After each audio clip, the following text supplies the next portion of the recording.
says the government is ready for the elections. So ready that in fact there are tentative dates for when the fourth president will be sworn in based on certain scenarios. And the first scenario is like this. According to Kimemia, Kibaki's successor could be in office in the next 8 weeks, Tuesday, the 26th of March to be precise. This will only happen, however, if a clear winner is decided after getting more than half of the votes cast and garnering 25% of the votes cast in each county, and with no petition filed against the victor.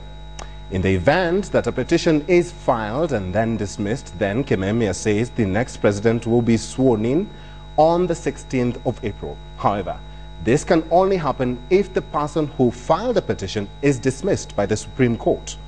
The other scenario is that should there be no candidate with more than half of the votes and at least 25% of the votes cast in each of the counties, then, in accordance with the Constitution, a fresh election will be held in 30 days between the top two candidates, and whoever garners most votes will be declared president. In this case, the new president will be sworn in on Tuesday, 30th of April. Now, in the event that a petition is then filed and is successful after the runoff, the Supreme Court, by law, will declare the election of the president-elect invalid, and a fresh election will be held within 60 days of the determination. In this case, the country may have to wait for a new president until 18th of June 2013. We are still on that. Whichever scenario prevails after the March 4th polls, one thing is for sure: the elected president will have to be sworn in. Unlike in the past, Kenya's fourth president will be sworn in at a colorful public ceremony during the day and in compliance with the Constitution at a venue yet to be identified. And as Patrick Amimo reports, government preparations are already underway to ensure the handing over ceremony is a top-notch event that meets international standards. The stage is set for the handover of power after the March 4th elections. The Office of the President and Judiciary have already established a committee that will facilitate the swearing-in ceremony for Kenya's fourth president. Article 141, subsection 1 and 2 of the Constitution states the president-elect shall be sworn in public and on a Tuesday before the Chief Justice, or in the absence of the Chief Justice, the Deputy Chief Justice. Given that Tuesday is a working day, the government will declare that specific Tuesday a public holiday. This is in sharp contrast to the disputed 2007 presidential polls, when President Kibaki was hurriedly sworn in at State House, Nairobi, with only a few invited guests from the Party of National Unity Alliance attending. The Constitution is now clear. Even in a scenario of a first-round win and there is no petition within 7 days, the president-elect will be sworn in on the first Tuesday after being declared a winner by the chairperson of the electoral body. The judiciary is working on guidelines to ensure quick resolution of any presidential disputes arising from a first-round win and or runoff. The judiciary is in fact ready. We've learnt our lessons. Nothing will wait. So if anybody is planning to use the judiciary to delay matters, it won't happen. You better appear and ready to argue, because tomorrow you will get the ruling. Within the last 10 years, Kenya has witnessed confusion and disorder that put blemish on government ability to run smoothly public events of great national significance. For instance, in December 2002, during the swearing-in ceremony for then President-elect Mwai Kibaki, it was total confusion at Uhuru Park. Protocol was never observed. The police could not control crowds, forcing the military to intervene at one point to allow the ritual of welcoming the new commander-in-chief. In August 2010, when Kenyans celebrated adoption of a new constitution, it was near chaos again at Uhuru Park, when every Tom, Harry and Dick, who thought he had played a role in the constitution-making process, wanted to occupy seats reserved for visiting dignitaries. Some in government even came along with family members whom they wanted to sit at the VIP dais, away from the sandwiched and sweating masses. Kimemia says they have learned some lessons from past mistakes and are ready to do a good job this time round. We work with the private sector to ensure that we conduct a very, very top-notch, high-level swearing-in ceremony. If it requires that we bring in experts from outside government to help us improve on standards and other protocols, that will be done. You'll see that even the Inspector General has clearly advised the committee that, Uhuru Park is not a good venue. And as they embark on the race to State House, all the 8 presidential aspirants and their running mates are now enjoying state security in the run-up to the polls. And as the electioneering campaigns gather momentum, the police has sworn it will not encourage cases of violence, hooliganism and lawlessness across the country. We have prepared several judges in such a way that it's only required your name and then the serial number of the file, and then we take you to court. And I've been assured by the Chief Justice that the plea will be today and the hearing is tomorrow. Therefore, there will be no wasting of time. The government says it will also start civic campaigns to educate voters on the procedures of swearing in of a president-elect to ensure a smooth and peaceful transition. Patrick Amimo, KTN. All right, the schedule is out, and that story brings us to tonight's big question, and we are asking you, do you believe the transition plans outlined will be adhered to? The question again, do you believe the transition plans outlined will be adhered to? You know the drill. Send your brief comments beginning with a yes or a no to our SMS number 8040, and we'll surely sample your comments at the tail end of this live newscast. To matters politics now, and NARC Kenya presidential candidate Martha Karua took her campaigns to West Pokot County, where she called on Kenyans to reject Jubilee Alliance presidential candidate Uhuru Kenyatta on the grounds that the ICC had not cleared them. In a scathing attack on her opponents, CORD leaders were not spared either. Masi Kandie has more on that report from West Pokot County. The NARC Kenya flag bearer and presidential hopeful Martha Karua was in Kapenguria Makutano grounds, gracing the homecoming for his running mate Augustine Lotodo. While campaigning for her presidential bid, Karua called on voters to reject Jubilee Alliance leaders on the basis that they had not been cleared by the International Criminal Court. Wawili hao, wewe jiulize, wakipewa siku moja, na tumeona wakipewa siku moja hapo awali, wafuatane kule ng'ambo. Kenya ni duka, tufunge wiki moja ndugu zangu. Nikuuliza tu, ni hapa mko na gari, mnafunga ng'ombe au hamfungi? Mnafunga. Basi kama unafunga, ikivunjika mguu unaweza ifunga gari tena. Si unangojea ipone. Karua also hit out at both Prime Minister Raila Odinga and Uhuru Kenyatta for having failed to eliminate corruption while they served in President Mwai Kibaki's government. Unajua serikali ya leo ni ya pande mbili.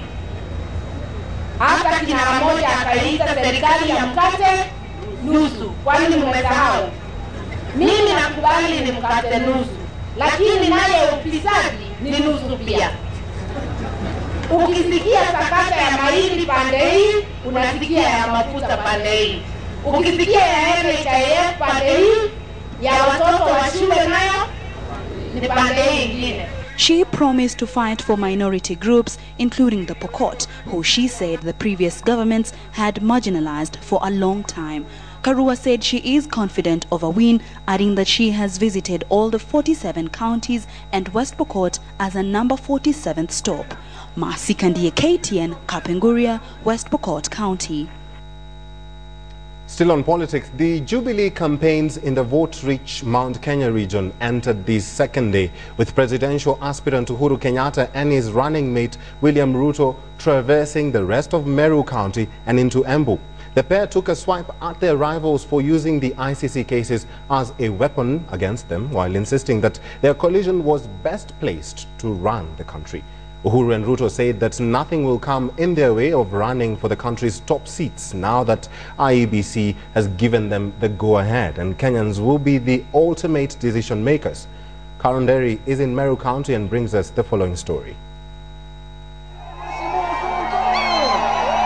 Day 2 of the Jubilee Meru tour began at Timau area of Meru County before proceeding to Gedongo, Nkubu, Kenoru Stadium in Meru Town, Kanjokoma and Embu Town. Jubilee's flag bearer Uhuru Kenyatta and his running mate William Ruto rallied for votes in the larger eastern region, urging voters to support them despite the ICC cases. Vikundi ni viwili na nusu. Iko kundi ya Uhuru Kenyatta, William Ruto na nyinyi ya kuunda serikali. Iko kundi ya ule jamaa wa kitendawili na ule mwingine wa katikati ya kuunda upinzani. Alafu iko kundi ingine hapo katikati ya kina Martha Karua na Musanga na wengine ambao hawaendi serikali na hawaendi upinzani, watakuwa hapo katikati. Umeona duniani waziri mkuu gani anachezesha mpira na anacheza yeye mwenyewe? Hati ngili wanaenda na ngili wamesimama, mpira uonekani, kiwanja ionekani. Si huyo ni wazimu? Kama wanajubilii ni kuunda serikali ambaye msingi wake ni amani, msingi wake ni umoja, kwa sababu tukiwa na amani na umoja katika taifa letu la Kenya, tutaweza sasa pamoja na viongozi wenzetu kupanua uchumi wa taifa hili letu la Kenya. They accused their opponents of inconsistency, claiming they had mastered the art of displaying a different facade to the public while acting in contrary to their promises. Kama vile mzee Kibaki amejenga mabarabara kubwa na kueneza stima kila pahali, akisimama kuongea na wananchi anasema unaona ile kazi tumefanya na mzee Mwai Kibaki. Unaona? Upande huu mwingine akiulizwa juu ya mambo yale ambayo ni shida anasema unajua hawa watu civil servants walikuwa wananifungia, kwa hivyo sikuweza kufanya kazi. Siamui, aidha alikuwa anafungiwa na hakuweza kufanya kazi, kwa hivyo yale ambayo yamefanywa na Kibaki na akubali, au aseme ya kwamba hawezi. Serikali ya Jubilee itakuwa serikali ya mkulima, serikali ya mtu ya kuuza kiosk na wa mtumba na hasla na safara. Uhuru Kenyatta expressed his skepticism of the opinion polls that have been the subject of much debate in the recent past. Wengine wasijaribu kuja kutumia hizo opinion polls kusema unaona tulikuwa mbele, kwa hivyo hatutakubali. Tunataka kusema ya kwamba tarehe 4 watii amri ya Wakenya, wakubali kushindwa, waende nyumbani, sisi tutawalinda wakiwa nyumbani, sisi hatuna shida na hawa. In a bid to woo the Meru voters, Jubilee promised to improve agriculture as it is the economic hub of the people in eastern Kenya. They will tour Gashoka, Siakago, Chuka, Chogoria and Runyenjes Saturday. While expressing their confidence in forming the next government come the March elections, the Jubilee stakeholders have told off their opponents, accusing them of doublespeak and asking them to stick to issue-based politics instead of perpetuating empty rhetoric. Carol Derry for KTN at the Kenoru Stadium in Meru County. Now, the Independent Electoral and Boundaries Commission Tribunal today extended the nominations day for Kuria East to tomorrow to allow an aspirant of ODM, Mark Chacha, to present his papers. This comes after Julius Chacha Mabanga had been given the certificate after allegations that there was violence during the nominations, which was disputed by Mark. In the same breath, the IEBC Tribunal Committee gave a lifeline to former LSK Chairman Okongo Omogeni with a go-ahead to vie for the senatorial seat in Nyamira County. ODM lawyer Jotham Orwa told the court that the party had made a decision to disqualify Abuya and recognized Okongo. The High Court rulings made by Justices David Majanja, Weldon Korir and George Odunga also saw many of the appeals dismissed. However, one of those given a lifeline was the Embakasi East parliamentary seat aspirant Robert Asembo, who was allowed to go back to the political parties tribunal for redress.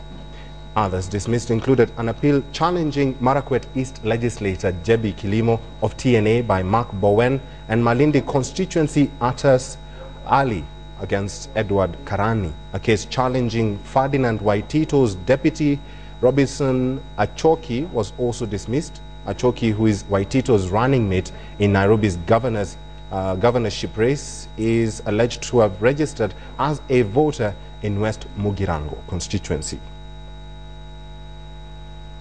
The curtains came down on the IEBC clearance of candidates today, and some aspirants whose candidature hung in the balance got a reprieve.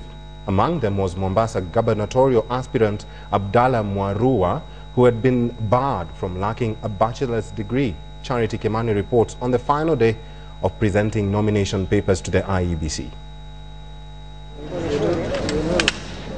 The final day of getting clearance from the IEBC saw a mud rush to the regional IEBC centers. In Mombasa, former Kenya Ports Authority Managing Director Abdallah Mwarua finally got clearance from the Commission for Higher Education. and is now in the race for the governor position on a TNA ticket. Mwarua had presented a diploma certificate and a master's degree certificate from the University of Southampton in the UK without a bachelor's degree, but the Commission for Higher Education came to his rescue and approved his credentials. In Nairobi County, business magnate Jim Nambaru was cleared to run for the governor on an Alliance Party of Kenya ticket. And so was his opponent, Philip Kisia, who is running on a Federal Party of Kenya ticket. My candidature for Nairobi is interesting in the sense that we want to address the real problems facing the Nairobi County, which by implication have an impact on the whole nation. I've done it before, and I believe I can do it again. The two will now join ODM's Dr. Evans Kidero and TNA's Ferdinand Waitito, who were cleared by the IEBC yesterday. Mbaru named Ahmed Ibrahim, popularly known as Johnny, as his running mate. In the Mount Kenya region, immediate former Kipipiri MP Amos Kimunya was also cleared by the IEBC after the courts dismissed a petition against his nomination by TNA. Kimunya blamed his nomination woes on the Alliance Party of Kenya. If I thought that Kiraitu was a reliable friend, right, and I'm using those words very deliberately, if I thought he was a dependable, reliable friend, I would have called him myself. But after the way he has been disloyal to Uhuru, after the way he has betrayed Uhuru, and we worked on this together. In Bungoma, all the big wigs were cleared for the senatorial race that will pit former Trade Minister Mukisa Kitui of UDF against Quartz Moses Wetangula and veteran politician Musikari Kombo. I think in elections like this, we cannot totally draw boundaries between the development agenda to be run by governor and county representative candidates and the more national agenda leadership. Today was the final day of the presentation of the nomination papers, and those who did not make it are now out of the March 4th polls, unless they had special dispensation from the IEBC headquarters. Charity Kimani, KTN. Organs after this horrific incident. KTN's Betty Kialo has been following this story and now reports. It has been about 2 years since Susan's mother and father died, and her journey through life ever since has been a tough one. As I talk to her, she comes across as a bright girl. She is in Standard 2 and her favorite subject in school is English. But behind her warm smile is the fact that under the guard and so-called care of a pastor, her innocence was taken away after he allegedly raped her. Akaniambia nitoe suruali, alafu akaniambia nilale kwa kitanda, alafu yeye akatoa yake, alafu akanilalia. It is indeed hard to hear her story as she tells me how she became a victim of rape by a person who should have been a protector. Susan says that the pastor often invited her to his office during class time, and he would ask her to undress and the nightmare would begin. Mimi nilikuanga shule nikiandika, alafu akaniita. Through some good Samaritans, Susan was rescued and was taken to the Nairobi Women's Hospital where she started her treatment. According to the doctors, Susan was badly damaged and does not have control of her bowels anymore. Mimi nikauliza mtoto, kwani wewe ni mgonjwa? Kaniambia hapana. Mimi si mgonjwa, ni mtu mkubwa alinishika. Nikamuuliza alikushika wapi? Na huku chini. Sasa akaniambia na huku chini, kamuuliza alikufanya aje? Alifanya tabia baya. The alleged assailant is a pastor who owns a rehabilitation center in Dagoretti, where the incident took place. However, he denied the claims, citing that Susan is not known to him and that his rivals were using this case to frustrate him. For KTN, I'm Betty Kialo. Thanks for that, Betty. No comment whatsoever. It's just that we pray that justice is done to that little girl. Moving on, a Kenya Forest Service officer was attacked and killed by a stray hippo at Manguo in Nyahururu yesterday night. The officer was walking home from work when he was attacked by the hippo a few kilometers from his house. confirming the incident, Nyandarua OCPD Benjamin Osongo said that the officer had left the office at around 8 o'clock when the animal emerged from a bush and attacked him. Willis Angira reports. The residents of Manguo had retired last night with the news that a Forest Service officer had succumbed to the injuries sustained after a hippo attacked him on his way back from work. They never thought that they would ever come face to face with the killer hippo in broad daylight until they woke up to this.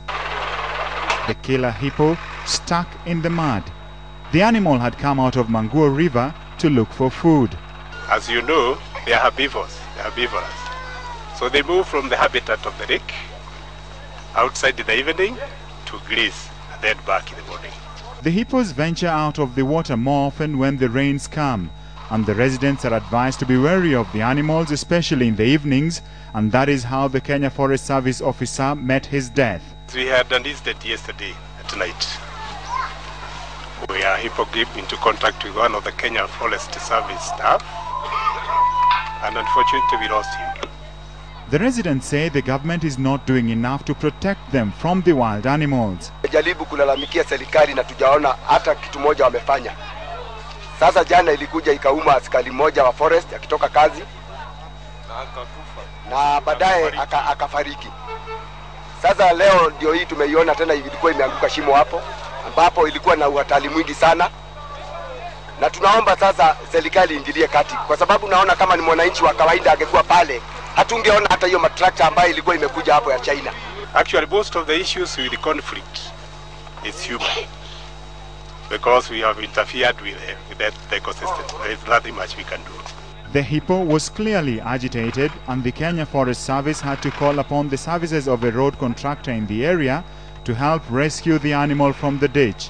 The residents are calling on the government to fence off that section of the river to ensure the safety of residents of the area against future attacks. Elsewhere, the Inspector General of Police, David Kimayo, has expressed confidence that the government-initiated peace talks between elders from the Orma and Pokomo communities in the Tana Delta will end the perennial inter-ethnic conflict in that region. Kimayo called on residents of Tana Delta to invest in peace in order to attract investments in that area so that it would boost their living standards. We have managed Tana Delta well, and the elders and the other committees or peace committees, they are on the process of resuming normalcy, people coming back to normalcy in such a way that they now work together and do their own personal developments within those constituencies. The communities around that place have accepted now that there is need for them to impress on peace rather than impressing on violence. No one has succeeded in any way on issues of violence. You continue having violence, but at the end of the day, the remedy is we have to coexist, we have to live together, we have to do our own development for the sake of prosperity of this country. Let's go back to matters politics now. And the ODM stronghold of Nyanza, it was a dramatic final day of presentation as the IEBC officials evicted journalists who had gathered at Kisumu's Tomboya Labour College to cover the proceedings. ODM's Jack Ranguma, who had been denied the Electoral Commission's nod yesterday, managed to obtain it today under controversial circumstances, away from the public glare. KTN's Fred Omulo with a roundup of the final day of presentations in Nyanza province. Journalists who had camped at the institution all day to cover various aspirants presenting their credentials got a rude shock when the returning officer turned against them. Apparently, it was time for Jack Ranguma to present his papers, and the media was suddenly unwanted. Moments later, he emerged with the precious document to the great relief of his supporters. In Siaya County, Deputy Prime Minister Uhuru Kenyatta's TNA suffered a blow after its gubernatorial nominee Yusuf Odongo was denied an approval minutes to the 4 p.m. deadline due to improperly certified academic qualification. It's not lost for neither my team, that is TNA and Jubilee. It's not lost for me, for those who thought that they could rig me out of this contest, but it is a winning formula that the National Alliance Party and the Jubilee, a coalition, will take the leadership of this country, whether Yusuf or Odongo is in or not. This now leaves 3 aspirants for the post: Cornel Amoth of ODM, William Oduol of NAP, and Malik Obama, who is independent. All was not doom and gloom in Nyanza as a graying but sprightly Lands Minister James Orengo presented his papers, earning the IEBC's nod to vie for the Siaya senatorial post on an ODM ticket. I think you're going to expect the best.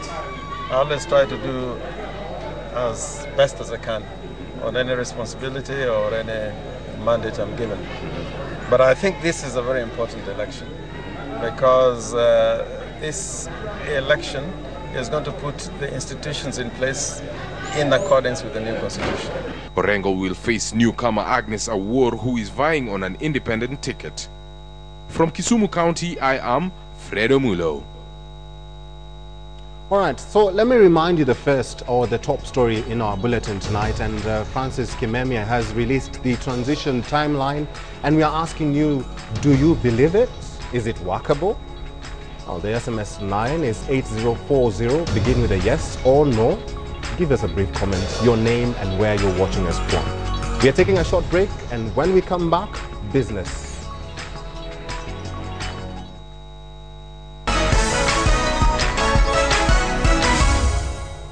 KTN Business Today is brought to you by Nivea for Men Maximum Hydration Body Lotion. New Nivea Maximum Hydration Body Lotion with moisturizing Hydra IQ lasts all day long.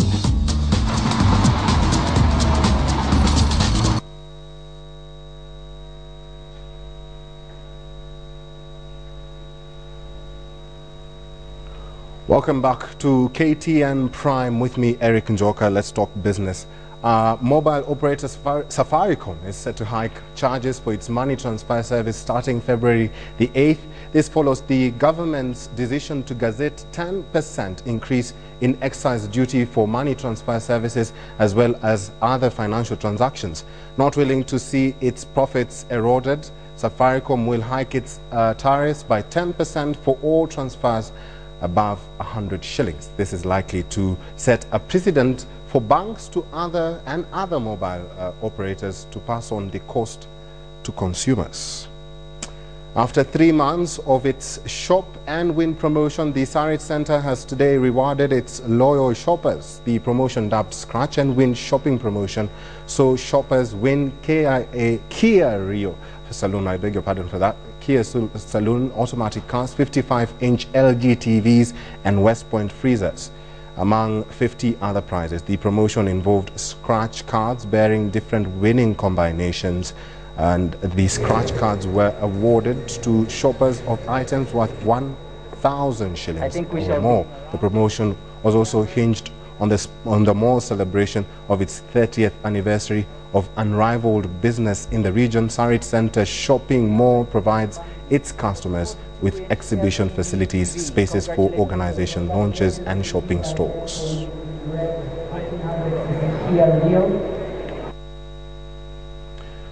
Okay, with just 30 days to the March 4th general elections, global search engine Google has launched the Kenya Elections YouTube channel that will create content from across YouTube, enabling Kenyans to access the latest political news, commemoratives and campaigns. Google expects the channel will help the electorate connect with their leaders as well as other people with information that will generate debate. According to Google, Kenya media filmmakers and creatives will produce, distribute and analyze the information. This launch comes in the back of the unveiling of its elections hub, where voters and journalists and politicians can easily track news, trends and information slated to the election.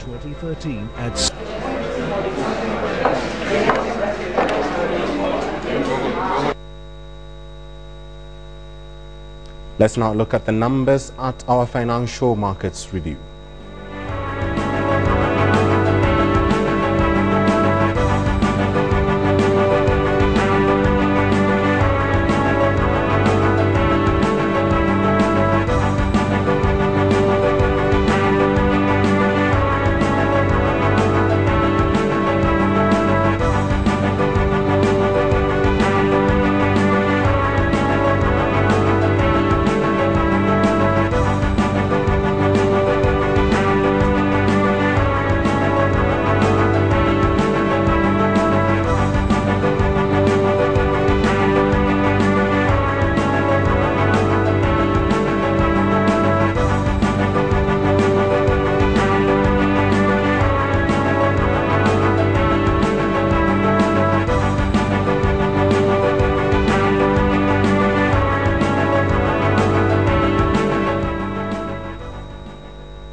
Those are your business headlines. Sadiq is on standby with the sports. KTN Business Today was brought to you by Nivea for Men Maximum Hydration Body Lotion. Get 24-hour plus defense against dry skin. Nivea for Men, what men want.